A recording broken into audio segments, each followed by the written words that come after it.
I have a clear memory of the day I got married to my wife. At that time, I was 22 years old, standing at the altar, feeling nervous and excited, waiting for the moment when the love of my life would walk down the aisle to join me. My wife was 21 years old, and she looked stunning and graceful on that day. Now, we are both 29 and 28. Our journey began during our high school days when we first met. We were just teenagers, unaware of the exciting adventures that lay ahead. We shared the same classes, dreams, and a passion for the same music. Those days, we would often go to concerts together, immersing ourselves in the melodies and lyrics of our favorite band. Even though neither of us knew how to play an instrument, we used to daydream about being on that stage, performing with our own band. Our schedules were quite busy back then, leaving us with a little time to pursue our musical aspirations. It wasn't until we reached our early 20s that our love for music truly blossomed. We would spend countless hours discussing our favorite songs, analyzing lyrics, fantasizing about one day creating our own music. As time went by, we made a heartfelt promise to ourselves. We pledged that as our two boys grew older, now at age 7 and 5, we would provide them with opportunities we never had. The chance to learn to play a musical instrument. Our oldest son had shown a strong passion in playing the guitar, so we set out to find a talented teacher who could nurture his budding talent. My wife had always possessed a deeper enthusiasm for music than I did. She had crushes on various musicians, something I didn't think much of. After all, everyone has their own harmless fantasies. Her passion for music was contagious, and it only made me love her more. I admire her unwavering dedication to the art form and how she used it to connect with our boys. During those early years of parenthood,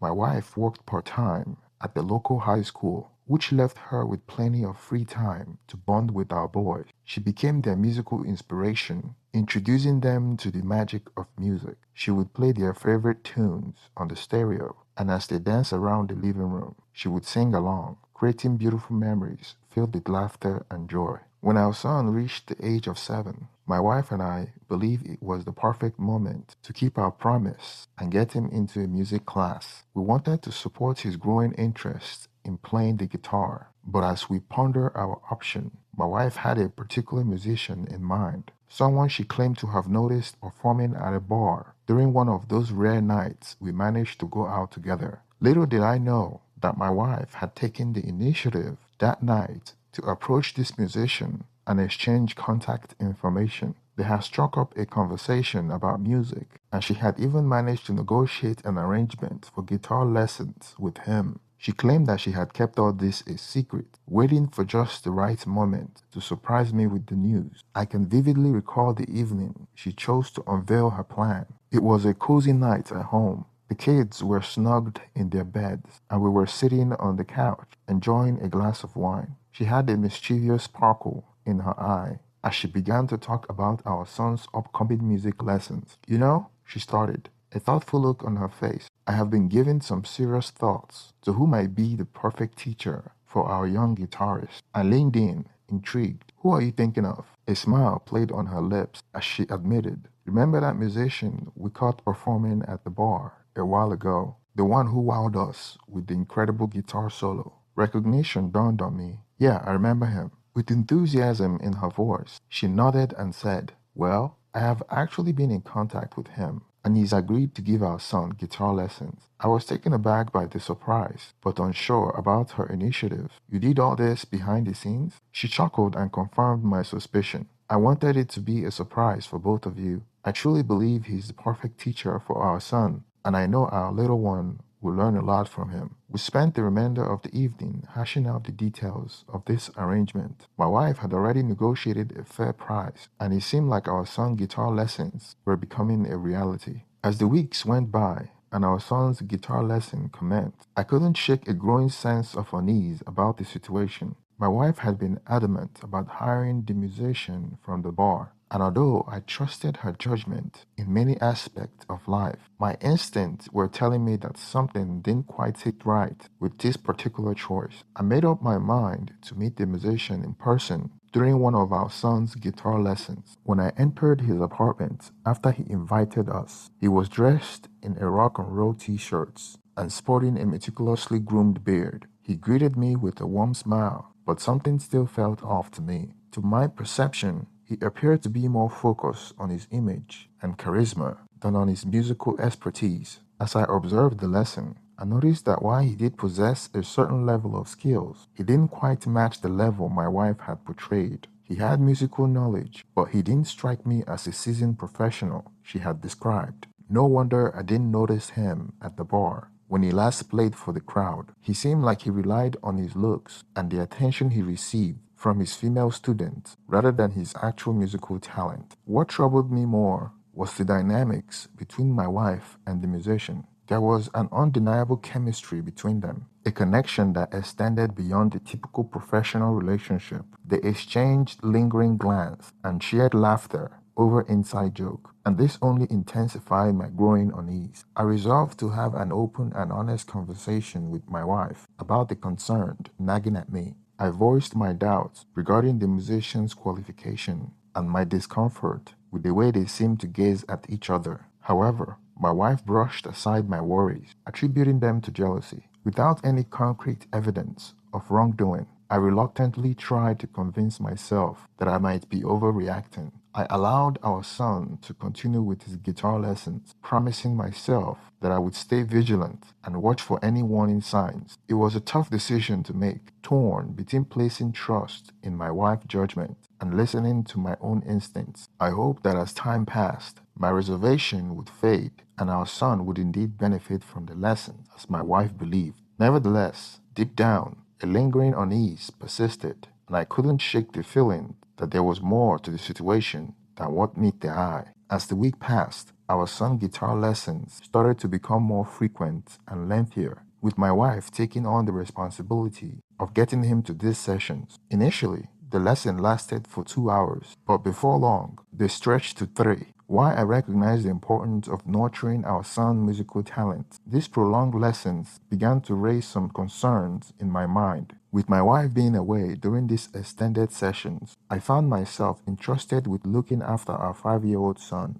Balancing my job and parenting became more demanding, particularly because I needed to leave work early to take care of our younger child, while my wife and older son were at the guitar lessons. During the time when it was just my 7-year-old son and me at home, I often encouraged him to practice what he had learned. However, I couldn't help but notice that his skills didn't seem to be progressing as much as I had hoped. It became a source of worry, and I began to question whether these lengthy lessons were truly effective. I made the decision to sit down with my wife and have an honest conversation about my concerns. I asked her about why our son's improvement in guitar playing didn't seem to match the increasing length and frequency of his lessons. Her response caught me off guard. She suggested that our son might have ADHD. Given her background as a part-time school teacher, I initially took her statement seriously. I believed that she had some credibility in making such assessments. However, deep down,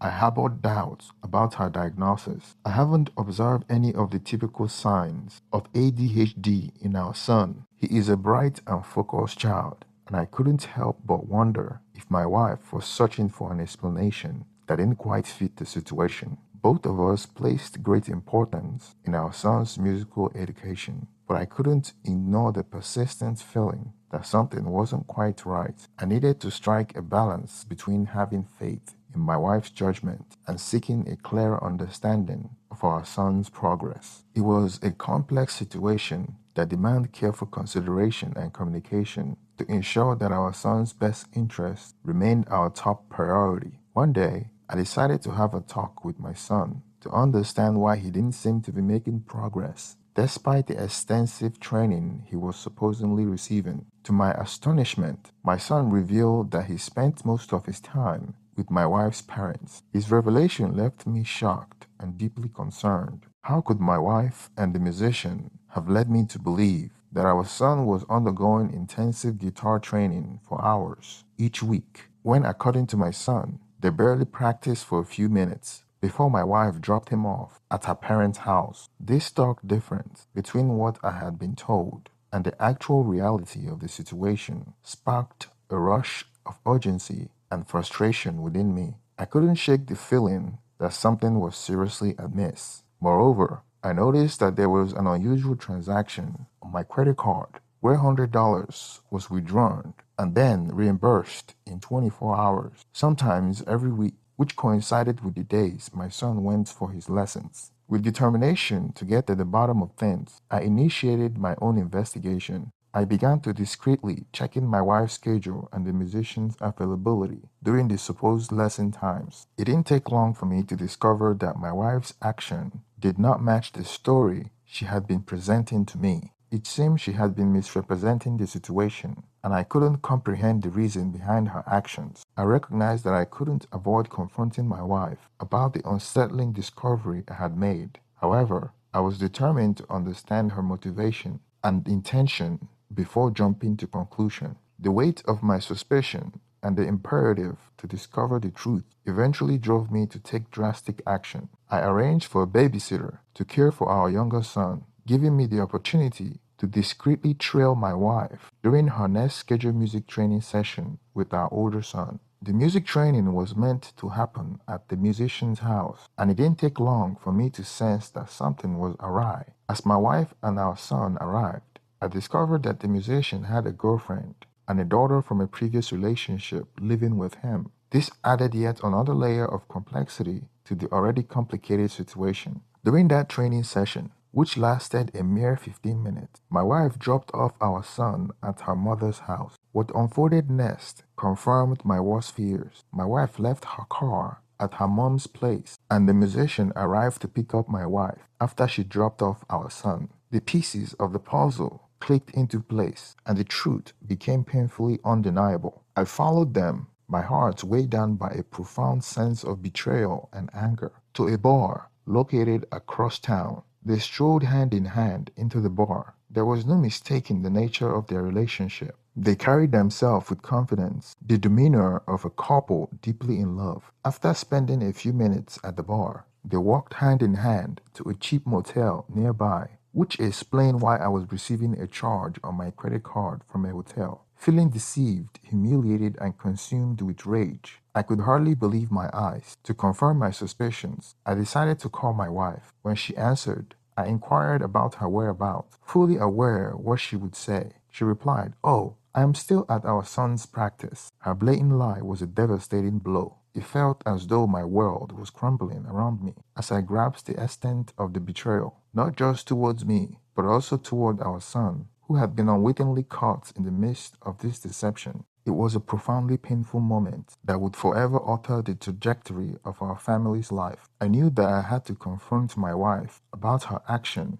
and the devastating consequences they had on our marriage and our children. In the midst of the overwhelming anger and a profound sense of betrayal, my emotions spiraled out of control. The thought of my wife and the musician being together in that motel room was unbearable. I gave them 10 minutes, a simmering rage building inside me, before I made a decision. With trembling hands and my heart pounding in my chest, I approached the door of the motel room. A mix of dread and determination washed over me as I reached the door. Gathering my courage, I knocked loudly and declared, "Open up, police." The musician answered the door, wrapped in a towel. I couldn't contain my anger. I struck him, pulled the towel away, and left him unconscious in the middle of the hallway. I then turned my attention to my wife, who had the audacity to claim, "This isn't what it looks like." I took the room key and locked them out. She was frantically trying to cover up and shouting for my help. I calmly called her mother and told her to come pick up her mother.